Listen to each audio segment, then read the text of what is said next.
क्या कर रहा हूं मैं? दर्पण में देख रहा हूं। आप लोग भी प्रतिदिन देखते होंगे, परंतु प्रतिदिन अपना मुख देखने के बाद भी उस पर लिखी एक बड़ी सीख देखना भूल जाते हैं। अब आप कहेंगे कैसी सीख? तो जाइए, एक बार फिर से दर्पण के सामने जाइए और मुख खोलकर देखिए, क्या दिखेगा? दंत पंक्ति और जीभा, है ना?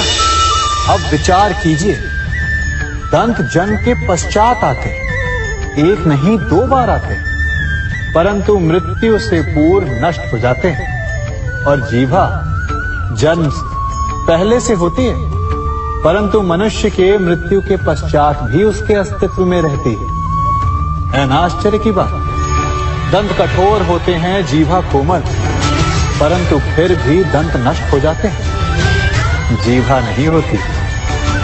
यही रहस्य है कि हठी और कठोर लोग शीघ्र नष्ट होते हैं और कोमल लचीले आवश्यकता के अनुसार स्वयं में परिवर्तन ला सकने में सक्षम लोगों का ही अस्तित्व रहता है।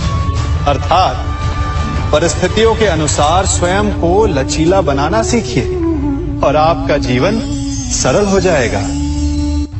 संबंध एक सहारा होता है जीवन का, और संबंधी वो होते हैं जिनसे आवश्यकता पड़ने पर सहायता मांगी जा सके, जिन पर विश्वास किया जा सके कि बुरे समय में वो हमारे काम आएंगे। कभी ऐसा भी हुआ होगा कि आपके पास कोई सहायता मांगने आया, या ऐसा भी हो सकता है कि आप किसी के पास सहायता मांगने गए हैं, परंतु प्रश्न ये उठता है कि क्या केवल किसी के मंतव्य में उसकी सहायता इसीलिए कर देनी चाहिए क्योंकि वो आपका संबंधी है? अब आप कहेंगे कि ये कैसा प्रश्न हुआ? तनिक सोचिए, एक अस्त्र बनाने वाला जब अस्त्र बनाता है तो ये अस्त्र किसको देना है उसका अधिकार उसी के पास होता है। वो चाहे तो ये अस्त्र किसी को भी दे सकता है, वो एक सैनिक को भी दे सकता है या एक डाकू को भी, और यही अस्त्र 2 भिन्न कार्य कर सकती है। यदि डाकू के हाथों में आ गई तो उसका भय दिखाकर वो लोगों को लूटेगा, निरपराधों का रक्त बहाएगा। सहायता करने वाले की भी अवस्था ऐसी ही होती है। इसलिए किसी की सहायता करने से पूर्व ये विचार कर लेना आवश्यक है कि किसे क्या, कब और कितनी सहायता देनी चाहिए कि उसका दुरुपयोग ना हो। यदि आपकी सहायता से कोई अधर्म हुआ तो उसके उत्तरदायी आप ही होंगे। जीवन में कई बार ऐसे अवसर आते हैं कि आप लोगों से मिलने जाते हैं और उनसे कुछ आकांक्षाएं भी रखते हैं, और कई बार जीवन में ऐसे अवसर भी आते हैं कि लोग आपसे मिलने आते हैं। इसलिए अतिथियों का सम्मान करने से पूर्व सदा कुछ बातों को स्मरण रखना आवश्यक होता है। यदि कोई आपके पास मिलने आता है तो उसके 3 कारण हो सकते हैं। पहला कारण होता है भाव, दूसरा अभाव और तीसरा प्रभाव। तो जैसा अतिथि उसको वैसा ही सम्मान दे। यदि आपके पास कोई भाव से आए तो उसे केवल आपका प्रेम चाहिए, आपका सानिध्य चाहिए, और यदि कोई अभाव में आया तो उसकी उतनी सहायता अवश्य करें जितना आप करने में सक्षम हो, परंतु इतनी अधिक भी ना करें कि वो उस सहायता का दुरुपयोग कर बैठे।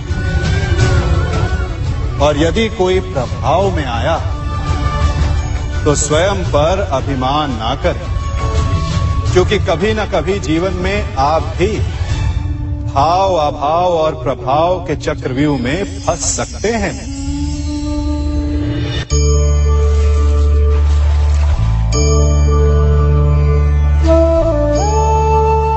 यदि जल को मुट्ठी में कसकर बांधें, तो जल कैसे अपना मार्ग बनाकर निकल जाता है? इसी धारा की भांति यही अवस्था हमारे अपनों के साथ भी होती है।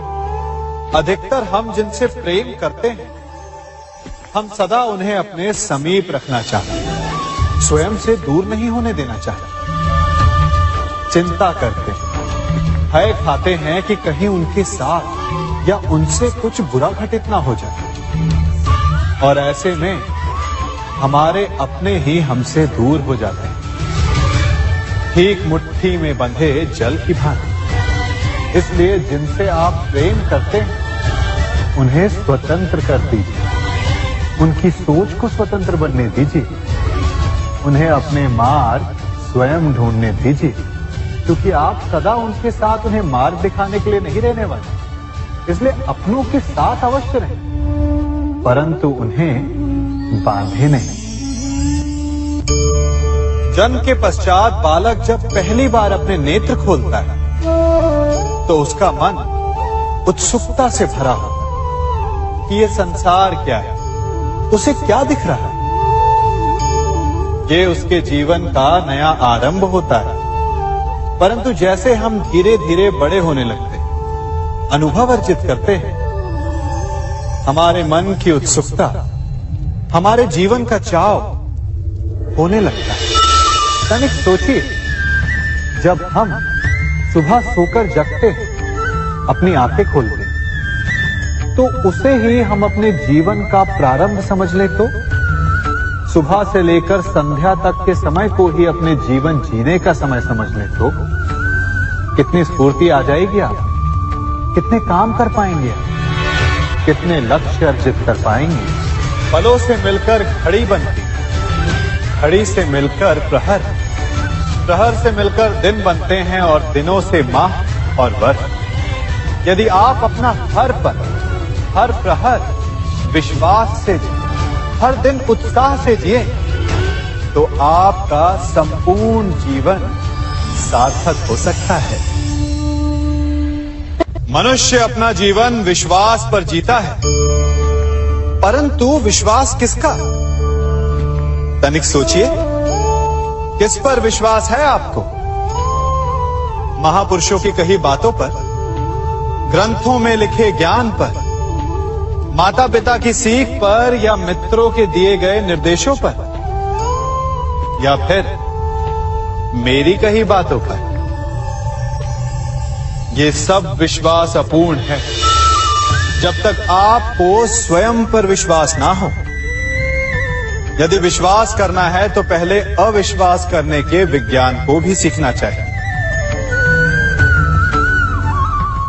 आप किसी की बातों पर विश्वास न करें, आप अपने मन से पूछें, अपनी अंतर आत्मा से प्रश्न करें, और जो उत्तर मिलेगा वही सबसे उचित होगा।